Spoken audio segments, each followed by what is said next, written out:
were my parents thinking? I have no idea. I hated that farm so bad, I ran away 5 times.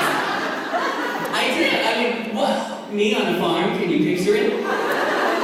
Getting up at 5:30 in the morning, lugging a sledgehammer that weighed more than me to go break the ice for the cattle. It was not a pretty picture. So I did everything I could to get off this farm. As I said, I ran away 5 times. And finally I ran away when I was like 5 and I got an ear infection. And it was awful. And my mom had no pity on me. She said, just lay there. Get over it.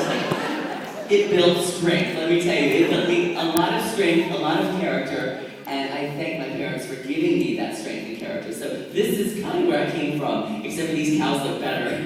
My brother said, that's a very pretty picture from where we came from. So I want to thank my brother John, too, John Fenoli, who is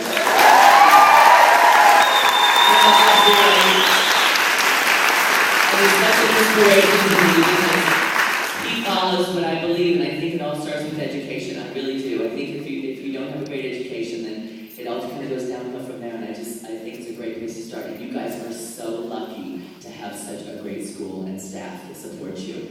So this is where I started. When I was 9 years old, my mother bought a sewing machine. She was a home health nurse, and she put the sewing machine in my room, and she was going to sew, because we had 7 kids, and she was going to save money. And she told me, do not touch my good sewing machine, do not touch my good scissors, do not touch my good fabric. Well, of course, you've seen the show. I'm always getting in trouble, breaking rules. So she went to work one day, and let me tell you, my mother could not put a hem in a terry cloth towel to save her life.